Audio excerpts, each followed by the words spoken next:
Good morning. चलो आज हम लोग सीखेंगे सिंपल इंटरेस्ट का सिंपल क्वेश्चन। और ये सिंपल इंटरेस्ट क्या होता है, इसमें क्या क्या चीज़ लेते हैं, सिंबल्स उसको क्या नाम बोलते हैं और कैसे ये इंटरेस्ट निकलता है। तो सिंपल इंटरेस्ट का सबसे सिंपल फार्मूला मैं आप लोग को पहले सिखाऊंगा कि सिंपल इंटरेस्ट कैसे निकलता है। याद रखोगे, देखो सिंपल इंटरेस्ट को शॉर्ट में हम लोग लिखते हैं SI। आपको किताबों में भी इस तरह से मिल जाएगा। लेकिन ये निकालना हो तो आपको क्या चाहिए, प्रिंसिपल चाहिए। P फॉर प्रिंसिपल, वो पैसा, वो अमाउंट जिस पर इंटरेस्ट मिलेगा।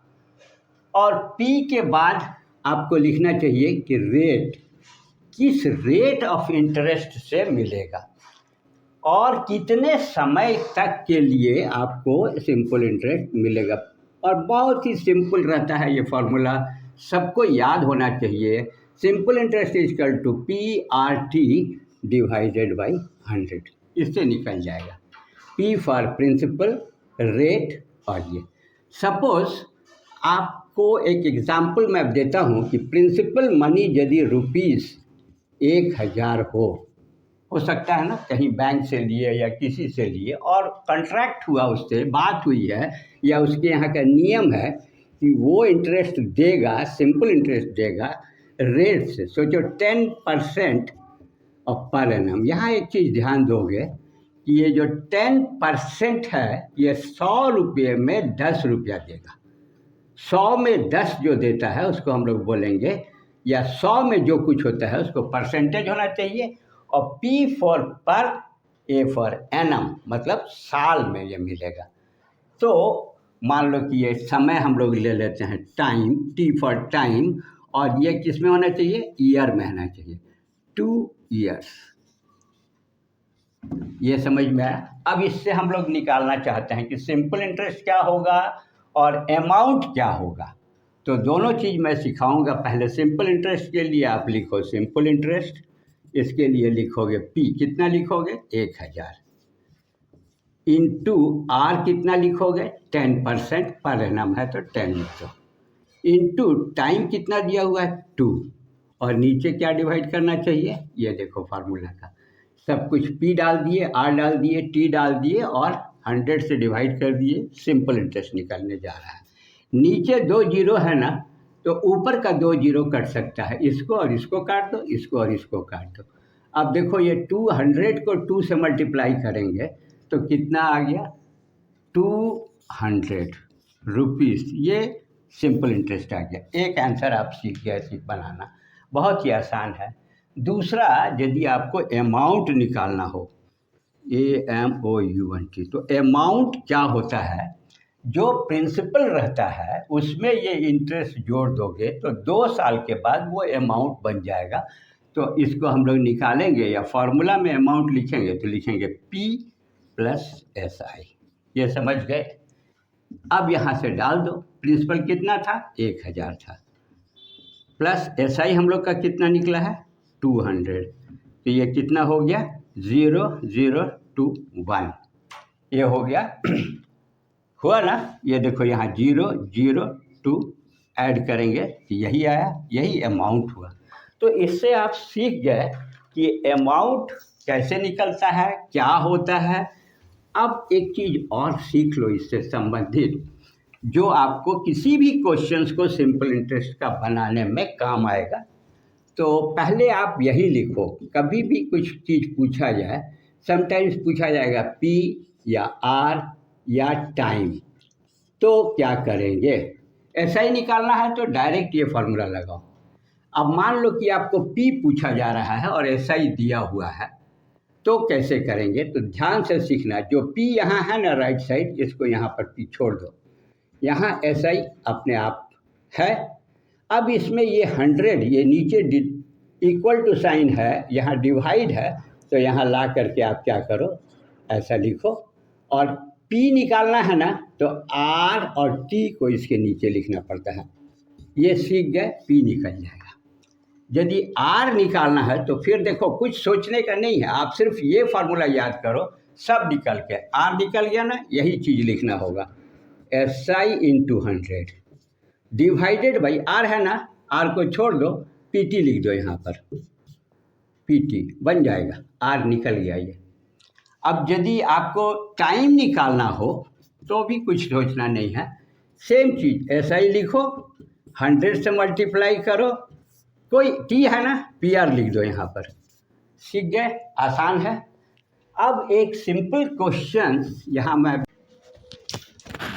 हेलो स्टूडेंट्स, देखो एक क्वेश्चन के सहारे SI का एक कुछ नए ढंग का, जिसमें कि रेट ऑफ इंटरेस्ट और टाइम जो है ये अलग दिया हुआ है, तो इसको हम लोग कैसे सॉल्व करेंगे। तो सबसे पहले क्वेश्चन को पढ़ते हैं और आप लोगों के लिए ये सिखाऊंगा कि इसको कैसे सॉल्व करना चाहिए। तो देखो यहाँ लिखा हुआ है कि फाइंड SI और अमाउंट भी निकालना है, SI भी निकालना है, अमाउंट भी निकालना है। तो आप जानते होंगे कि SI के लिए हम लोग फार्मूला यूज़ करते हैं PRT/100, जिसमें रेट रहता है परसेंटेज पर एनम में और टाइम होना चाहिए ईयर में, वहाँ ये लगता है। और अमाउंट के लिए हम लोग क्या करते हैं, प्रिंसिपल में ये जो SI आएगा इसको ऐड कर देते हैं तो अमाउंट निकल जाता है। ये जानना है तब निकलेगा, लेकिन इसमें अब इसका सॉल्यूशन हम लोग करेंगे, तो देखो कैसे करेंगे।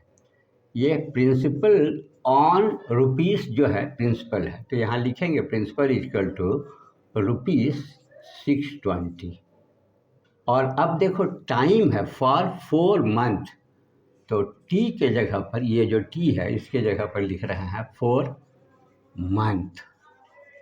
अब ये मंथ को ना ईयर बनाना चाहिए, तो किसी मंथ को ईयर बनाने के लिए 12 से डिवाइड करना चाहिए। ये हो गया ईयर, ये ईयर हो गया, क्योंकि 12 month is equal to 1 year होता है। अब यहाँ देखो रेट जो है, रेट 8% पर रुपीस पर मंथ, ये डायरेक्ट नहीं दिया हुआ है, तो हम लोग कैसे निकालेंगे कि रेट क्या होगा, वो कैसा दिखेगा, और वो फार्मूला में लगाएंगे, बन जाएगा। तो रेट देखो लिखा हुआ है 8 पैसा पर रुपीस, ठीक है, और पर रुपीस 1 रुपया, और पर मंथ तो यहाँ लिख रहे हैं 1 मंथ। अब ये पैसा है और ये रुपया है। आपको एक चीज़ और जानना चाहिए कि 1 रुपीस, इसको भी ऐसा लिखते हैं रुपीस में, तो ये होता है 100 पैसा की। अब यहाँ हम चेंज करेंगे तो क्या प्रभाव पड़ेगा, देखो 8 है ना, और ये रुपया को यदि हम लोग 100 पैसा लिख दें, ये भी पैसा, ये भी पैसा, ख़त्म हो गया, दोनों कट गया। तो इस फैशन में जो कोई चीज़ 8/100 है, तो इसको हम लोग बोलते हैं परसेंटेज। अब देखो पर मंथ दिया हुआ है, तो यहाँ 1 है, और अभी सीखा है मंथ को 12 से डिवाइड करेंगे तो ये ईयर बन जाएगा। समझ में आया? तो ये बन गया 8% पर एनम, ये एक्सप्रेशन, इसकी का यूज़ करेंगे हम लोग। अब डायरेक्ट आप SI निकालो, SI इक्वल टू P के जगह पर क्या दोगे 620 इंटू R के जगह पर क्या लिखोगे 8/100। 8/100 को डायरेक्ट लिख सकते हैं 8, क्योंकि ये 8% के बराबर है, और ये जो 12 नीचे है इसको आप ऊपर कर दोगे, ये ऊपर चला जाएगा। रेट कैसा आया है 8/100, 8% हुआ, और पर मंथ था तो ऊपर चला गया, एक महीना को साल बनाने में, तो इस तरह से ये चेंज हो गया। अब आपके पास टाइम दिखाना है, तो टाइम देखो क्या है 4/12, ये समझ में आया। अब यहाँ पर हम लोग इसको काटेंगे तो क्या आएगा, ये क्लियर है, ये 100 रह गया, 8/100, 8%, 12, 4 इतना, ये दोनों काट दो 12, ठीक है। अब इसमें देखो, इसको काटेंगे तो इस जीरो और इस जीरो को काट दिए, ठीक है। अब यहाँ पर देखो 62 है, 2 5 जा और 2 3 जा 2 1 जा। अब देखो क्या आया है ऊपर में 31 8 इंटू 4, तो हम लोग एक बार लिख लेते हैं 31 इंटू 4 832, यही आया है बाई 5। और कटेगा क्या? नहीं, 800। इसको आप मल्टीप्लाई करो तो देखो कैसा आएगा, 31 इंटू 32, 2 1 जा 2, 2 3 जा 6, 3 1 जा 3, 3 3 जा 9, ऐड करेंगे तो 2 9 9। अब इसे 5 से डिवाइड करना है, ये कितना आया 992/5, 5 से डिवाइड करो आराम से, 5 1 जा 5, 4 आएगा 9 आएगा, 5 9 जा 45, 4 आएगा 2 आएगा, 5 8 जा 8 पंचे 40, 2 आएगा, यहाँ डेसिमल देंगे, 5 4 जा 20 आएगा, कैंसिल हो जाएगा। तो यहाँ पर एक जीरो लगा सकते हैं। ये रुपया और पैसा है 40 पैसा, तो इसका आंसर आया रुपीस, SI आया रुपीस 198.40। अब आपको निकालना है, अमाउंट निकालना है, तो क्या करेंगे हम लोग, अमाउंट को निकालने के लिए amount AMOUNT, amount is equal to principal plus SI। ये समझ गया, प्रिंसिपल हमारा है 620 और प्लस करेंगे 198.40, तो देखो कैसे होगा और क्या अमाउंट आएगा, 198.4000, 048 9 2 11 1 6 1 7 1 8। ये आ रहा है आंसर अमाउंट का रुपीस 818.40, ये दूसरा आंसर हो गया, ये SI का आंसर होगा। Okay, thank you very much.